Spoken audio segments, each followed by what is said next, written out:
Ladies and gentlemen, welcome back on in to the Blue Collar Psychiatrist. I am the Blue Collar Psychiatrist, returning for more videos that hopefully will be of help to you in your daily life.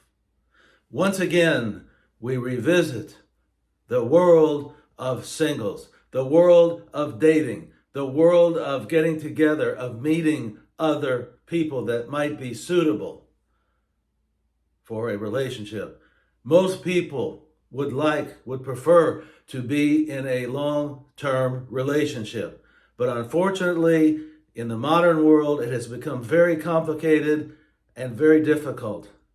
In this video, I am going to attempt to simplify this seemingly octopus of a problem of how to meet people, how to find someone that might be compatible with you. We've talked in the past about singles. I have said before that there are many things that you can eliminate, many avenues that you need not go down, in my opinion, one man's opinion, because it will be a total waste of time. And again, we come back to that issue of time.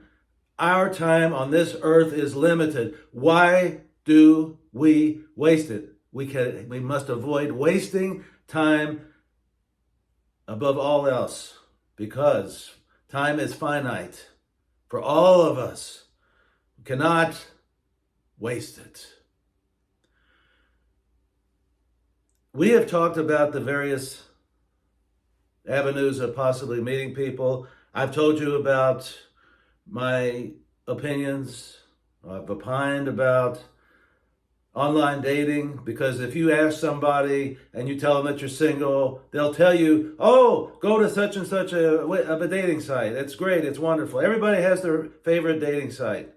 But you know what? I have said this to you before, and I'm going to tell you, I do not care for dating sites, because people misrepresent themselves in many, many ways, and you don't know who in the heck you're talking to. Okay? If that's out, then what's left? I see two avenues, that come to my mind about meeting people. The first is joining a group that you are interested in. Not because you think that you're going to meet a single person there. It's because you're interested. For example, let's say you want to learn a foreign language. Will you join a class?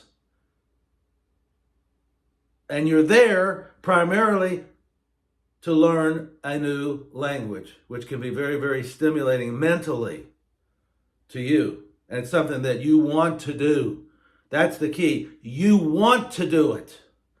Again, not because you say, oh, I think I'll meet somebody that's single there. That's where the odds are. No, because you're sure to be disappointed. You have to pick something that you really, really, really want to do.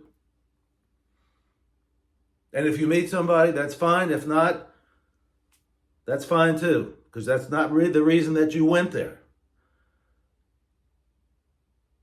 The second way is to be your own matchmaker. Now, I have told you in the past about professional matchmakers. I have warned you about them, that they charge hundreds, if not thousands of dollars, and they have a contract that seems like a contract that's 10 pages long with fine print. I don't like it. I'm aware of them, but they charge you a lot of money, because they give you the hope that they will look at you specifically as one person, and will get all your details, and will get all the information about you, and that they can match you up with exactly the right person.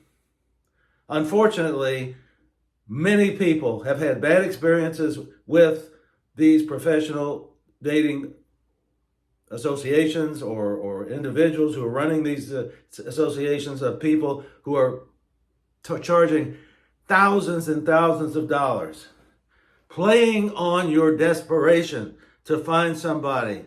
You would think that if they have a big enough group of people in their pool, that they could match you up. But oftentimes you're not satisfied with whoever they may have or whoever they introduce you to. Remember, they are limited by the people who they have in their membership. That's it.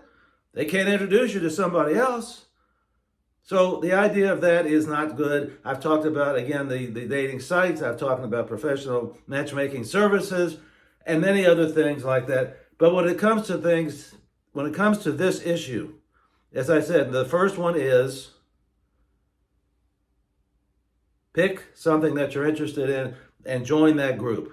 That's it. That's number one. Number two is you have to be your own matchmaker. And what does that entail? It means that you have to grow a pair, and you have to have the cojones to walk up to somebody that you might think of might be of interest and make a conversation. Start a conversation with them. At least you can see them in the flesh.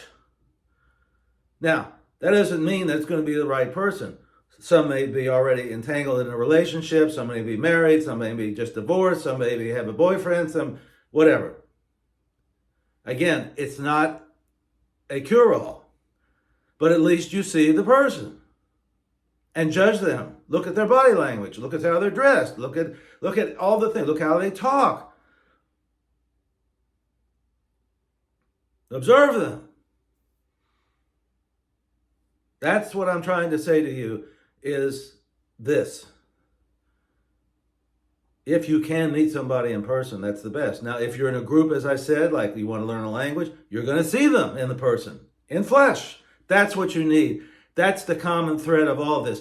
You have to meet somebody, in my opinion, to enhance your chances, you have to meet them in person so you can either have interest in them or eliminate them. And you don't have to go through ridiculous likes and I'm interested in you and all sorts of things online that are ridiculous. They're just totally ridiculous. And then you have to learn how to carry on a conversation. And we've talked about that. I've made several videos about that. You have to be able to converse with other people. But the main thing I would say to you is this. Show interest in the other person. If you're interested, show interest in that person. Let them know that they're important. Because many of them may not feel they're important. Remember, single people are can be very touchy in that sense because they may feel rejected. They may feel that they're just, not a part of society as a whole. And to some extent, it's true. This is not a world for single people. And you have to be able to find out who that person is. Ladies and gentlemen, two things, just to recapitulate, two things that you can do that I think are the best too. Number one, join a group of interest to you. And number two is to be able to have the ability to start a conversation with a stranger. And those are the two things. In my opinion, after researching this, after talking to dozens and dozens of people, it's come down to these two things. But the thing that it has in common, these two things have in common is you meet them in person.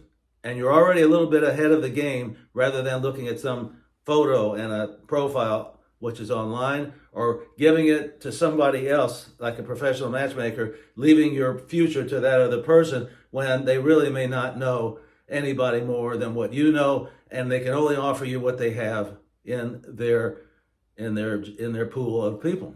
That's it. Ladies and gentlemen, I remind you to drink and drink abundantly from the fountain of life. See you next time.